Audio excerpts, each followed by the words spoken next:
Katika mji wa Mafinga ambako tunatekeleza ukarabati wa nyumba zetu za Wakala wa Majengo Tanzania ili kuboresha makazi ya watumishi wa umma.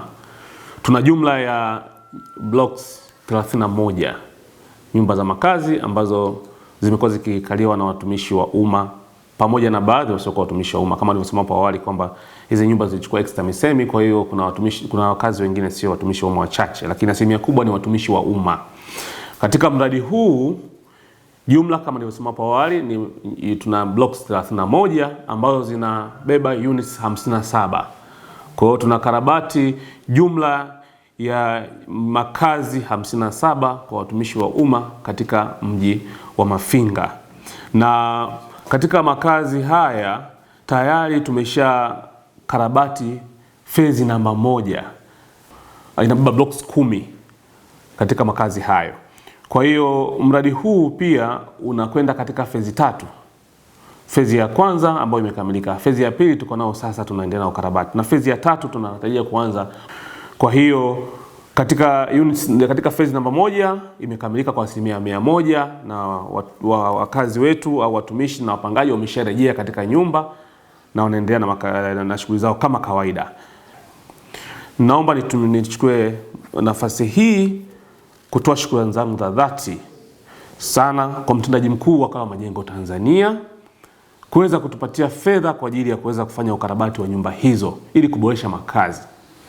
Lakini shukrani zaidi ziende kwa Mheshimiwa Rais wa Jamhuri ya Muungano wa Tanzania Dr. Samia Suluhu Hassan kwa kuweza kuendelea kuboresha makazi ya watumishi wa umma ili kuweza kutengeneza tija na ufanisi zaidi katika utendaji kazi wa watumishi wa umma kwa kuendelea kuboresha makazi yao, na katika nafasi hizi ambapo pia anatenga fedha kwa ajili ya ukarabati, kujenga nyumba mpya kwa ajili ya watumishi wa umma na hivyo kuboresha makazi ya watumishi wa umma.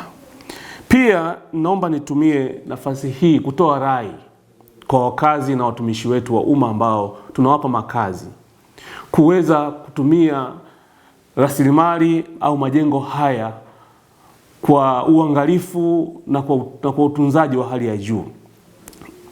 Zinapotengwa fedha kwa ajili ya ukarabati na kuboresha makazi, basi kitu kikubwa ambacho tunaweza kukitoa na sisi kama sehemu yetu ya kushiriki kuboresha makazi na kutunza, basi ni kutumia makazi ya vema, na hasa kwa wakazi wa Mafinga ambao tayari tumeshamaliza ukarabati wa nyumba zao, na hasa wale ambao tayari wamesharejea katika makazi yao. Tunatoa rai hii kwamba waweze kutumia miundombinu na majengo kwa usahihi ili kuweza kuharibu, na kesho kutwa waweze kutumia watumishi wengine ambao watakuwa na uhitaji yakiwa katika hali bora na kudumu pia kwa muda mrefu.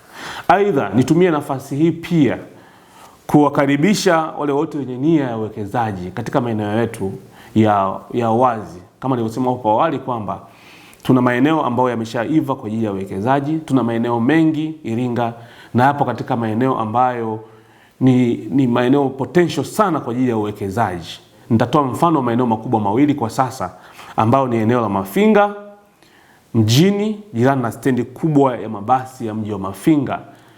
Eneo hili liko katika barabara ya kwenda Mbeya, Tanzam Road maarufu.